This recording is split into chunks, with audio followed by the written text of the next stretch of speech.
आज़मीन हज। अब बहुत ध्यान से आप देखें सऊदी अरब की सिक्योरिटी सिस्टम, यहाँ का सिक्योरिटी सिस्टम। हम लोगों को लगता है कि जो हम लोग यूट्यूब पे लाइव मक्का देखते हैं सिर्फ उतने ही कैमरे हैं। दोस्तों, 1-2-100 नहीं, हज़ारों की तादाद में कैमरे हैं और ऐसे ना जाने कितने सैकड़ों कंट्रोल रूम बने हुए हैं, जिसमें बड़ी बड़ी हम लोगों के घरों में जितनी बड़ी दीवारें होती हैं उससे भी बड़े बड़े टेलीविज़न वहाँ पर लगे हैं, एलईडी लगी हुई है और हर पल हर कैमरे के ऊपर 4-4 घंटे की ड्यूटी के हिसाब से सिक्योरिटी स्टाफ लगा होता है। और एक एक कैमरे के अंदर ऐसी ऐसी टेक्नोलॉजी है कि आपके नाक के बाल तक वो गिन सकते हैं, इतना ज़बरदस्त इंतज़ाम होता है। तो अगर आपका अपना कोई बैग, आपका अपना कोई सामान गिर रहा है तो इनको भी पता है कि वो आपका अपना है और आप अगर उसको उठाएंगे तो ये आपके पास कभी नहीं पहुंचेंगे। ये इसलिए लगा हुआ है कि ऐसे लोग जो दूसरों का सामान उठा लेते हैं, अगर गिरा सामान और उन्होंने सोचा इतनी भीड़ में तवाफ करते समय पैर में कोई चीज़ टकराई, आपको लगा इतनी भीड़ में हम चुप्पे से उठा लें, कैसे पता चलेगा? अल्लाह माफ़ करे, अल्लाह तो देख ही रहा है। लेकिन ये दुनिया में अल्लाह ताला ने ऐसी ऐसी टेक्नोलॉजी सऊदी अरब की सिक्योरिटी को दे रखी है, ऐसा ऐसा सिस्टम दे रखा है कि आप उस लाखों की भीड़ के मजमे में अगर पैर के अंगूठे से कोई चीज़ उठा करके अपने हाथ में पकड़ लेंगे, वो भी इनको पता चल जाएगा।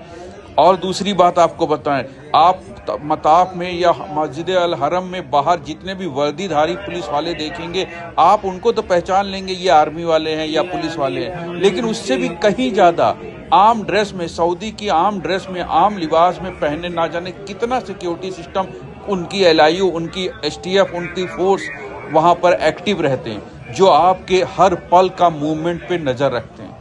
यहाँ तक कि आपको बता दे, जवान तो छोड़िए, अगर 60, 65, 70 साल वाला बुजुर्ग भी किसी गैर महरम किसी औरत को लगातार 40 सेकंड तक देखता रहेगा, थोड़ी देर के बाद पुलिस आके उसको उठा के लेके चली जाएगी। ध्यान से समझिएगा, 70 साल के बुजुर्ग को भी नहीं छोड़ा जाएगा। अगर उसने 40 सेकंड तक लगातार किसी औरत के ऊपर नज़र गड़ा दी तो उसको भी पुलिस उठा ले जाएगी। जवान का क्या करेगी ये तो आप ही समझ लीजिए। और सारी दुनिया में पुलिस वालों के द्वारा जो 3rd डिग्री दिया जाता है, जो हाथ पैर की तुड़ाई होती है, उसमें सऊदी अरब टॉप 3 में आता है। ये जो हड्डी पसली तोड़ते हैं यहाँ के फोर्स, वो टॉप 3 में आता है।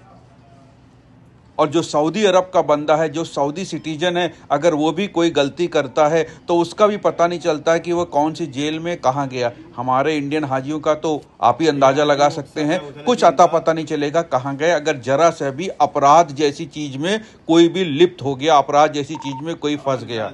इसलिए आपको ये वीडियो टेक्नोलॉजी हम दिखा रहे हैं, आप इसमें देख कर सिर्फ इबरत हासिल कर ले कि आपके एक एक मूवमेंट पर नज़र होगी।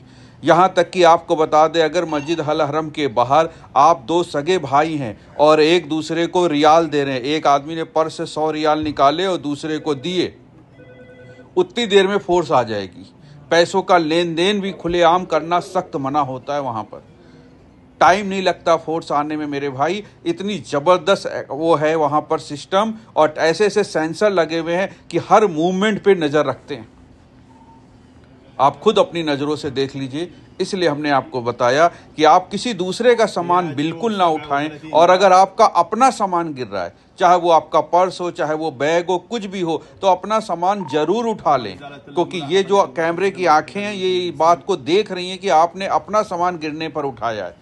तो आपको अपना कोई भी सामान कहीं भी गिर जाए, 10 बार गिरे 10 बार उठा लीजिए, या ना सोचिए कि आपको पुलिस पकड़ लेगी। लेकिन किसी और का सामान, यहाँ तक कि रुमाल भी अगर आपने उठा लिया, रियाल और पर्स और बैग तो छोड़िए, अगर रुमाल भी उठाया तो आप अरेस्ट होने के लिए तैयार रहिए। पिछले साल एक हाजी साहब ने गलती करी थी, 3 साल की सज़ा हो चुकी है उनको। उन्होंने मताफ में किसी साहब का बैग उठा लिया था और उठा के लेके बाहर चले आए थे। तो मेरे भाई, नाक के बाल गिलेगी, ये वो पुलिस है, इसलिए बिल्कुल अलर्ट रहिएगा, कोई गलती ना करिएगा।